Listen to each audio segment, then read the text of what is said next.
Ministre, la parole est à Monsieur Jacques Miard.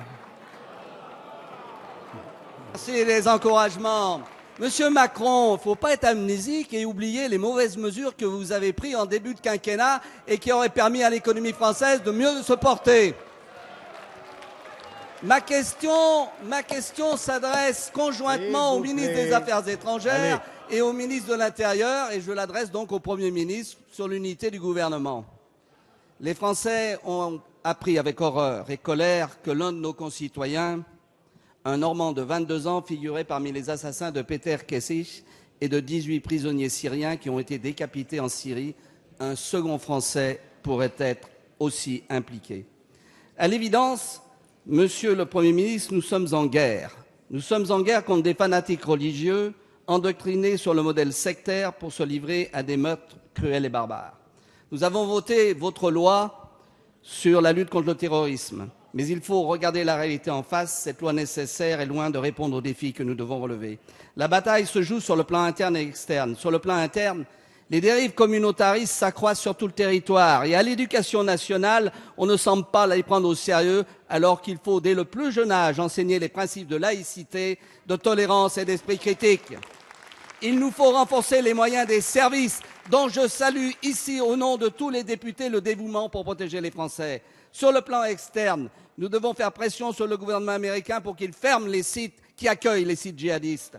Le temps n'est-il pas venu de réviser notre politique en Syrie, car nous devons combattre les djihadistes avant toute chose? Le temps n'est-il pas venu de tirer toutes les conclusions du double langage de certains États dans la région? Monsieur le Premier ministre, combien de Français sont, selon vous, impliqués dans les activités terroristes liées au djihadisme? Quelles mesures comptez-vous prendre pour protéger les Français et éradiquer ces barbares sur le plan interne et diplomatique? Merci. La parole est à Monsieur Bernard Cazeneuve, ministre de l'Intérieur.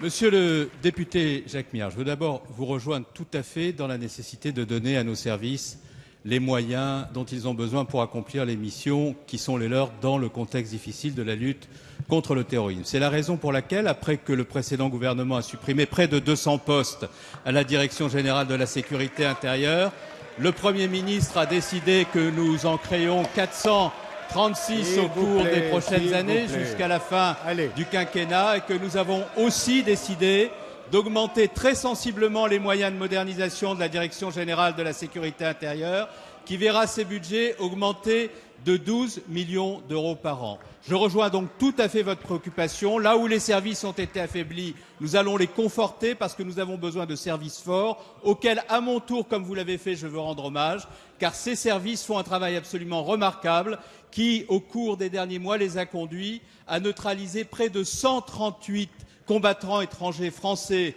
de retour du théâtre des opérations en Irak et en Syrie. Ils ont été neutralisés par un travail également fait en très étroite liaison avec les juges et je veux remercier les services pour le travail qu'ils font. Vous nous dites ensuite que faites-vous pour le reste, mais vous avez voté les dispositions que nous avons prises. Lorsque nous mettons en place une nouvelle incrimination pénale pour entreprises individuelles terroristes, nous créons les conditions pour la judiciarisation de tous ceux qui reviennent. Et c'est la raison pour laquelle nous serons demain beaucoup plus efficaces que nous ne l'avons été hier. Lorsque, avec Christiane Taubira, nous mettons en œuvre une action pour la déradicalisation dans les prisons, nous luttons pour faire en sorte qu'un certain nombre des détenus ne s'engagent pas dans des opérations demain. Et lorsque nous intervenons à l'extérieur dans le cadre de la coalition pour frapper ces groupes et leurs moyens, nous essayons là aussi de faire en sorte que la lutte contre le terrorisme soit gagnée. Nous agissons à l'intérieur et à l'extérieur.